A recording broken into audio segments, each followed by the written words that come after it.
Hey, this is Michael Lindsay from Vital MX. We're at Chaparral Motorsports today and we're talking about setting up your rear sag. A lot of us spend good money getting our bikes just how we like them, especially in the suspension department. Why not do what it takes to maintain that feel you're looking for? Before we actually get into showing you how to set the sag, we're going to chat here with Larry Brooks a little bit about what sag means. A lot of people just see it as one number, but he's going to give us some insight on what the numbers actually mean and how they relate to setup. As far as sag, I mean, you're pretty much setting up the balance of the bike.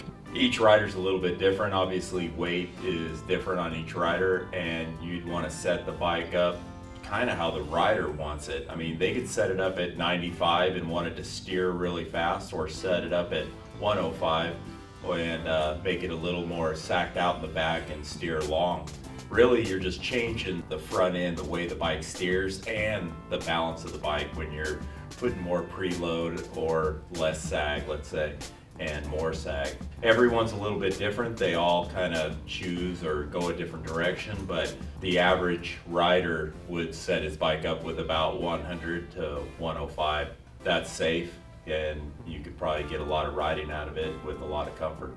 So now we're going to jump right into the sag. There are going to be two tools you're going to need for sure. You're going to need your hammer and a punch to break loose your lock rings, unless you have a KTM, which you'll need an Allen wrench to break loose the lock ring collar.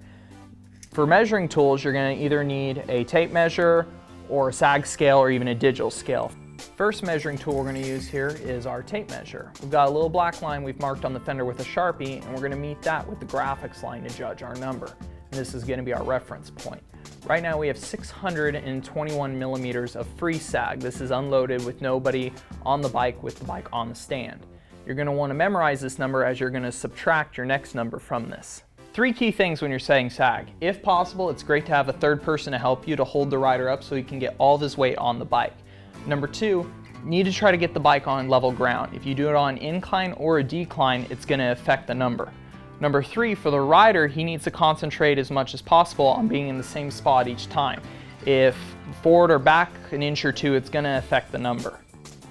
Now that we have the rider on the bike, we're going to measure again. Using the same point as we did last time, we now have a number of 514. This equates to a sag number of 107 millimeters. This is in the range of what most people would probably consider acceptable.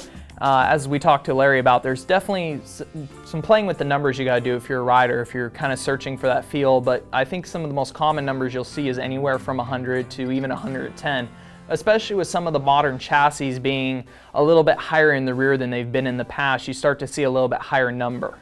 So now we're going to go for that target goal of 105 millimeters. So we need to break loose the preload rings so we can start changing the preload. There are two preload rings on top of each other in here. You want to break loose the top one so you can spin the bottom and the shock. So you need to give it a tap here with a punch and a hammer to knock it counterclockwise to loosen it.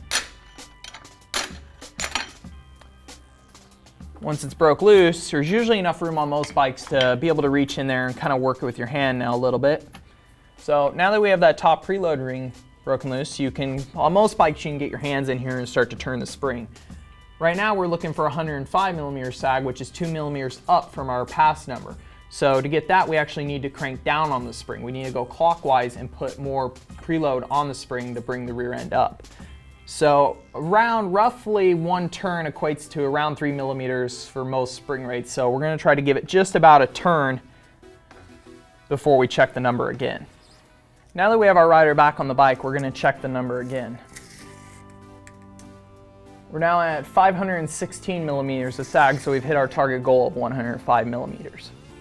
Now that we've achieved the sag number we're looking for, we need to lock back down the preload ring. So kind of get your hand here and just spin it clockwise till it's snug, and take your punch and give it a few taps and tighten it back up.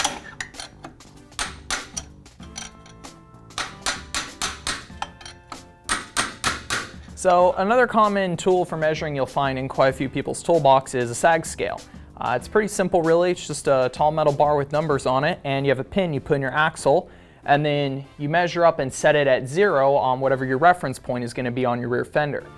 Once it's set at 0, you have the rider sit on the bike as you normally would, and it compresses, and you match up the number on the scale. So if it corresponds to 105, then you have 105 millimeters of sag. The first two methods of measurement we've shown you require some help. If you're on your own and you still need to set your sag, you can also check out the Slacker by Motul. If you want more info on it and to check out some more tech tips, jump on vitalmx.com.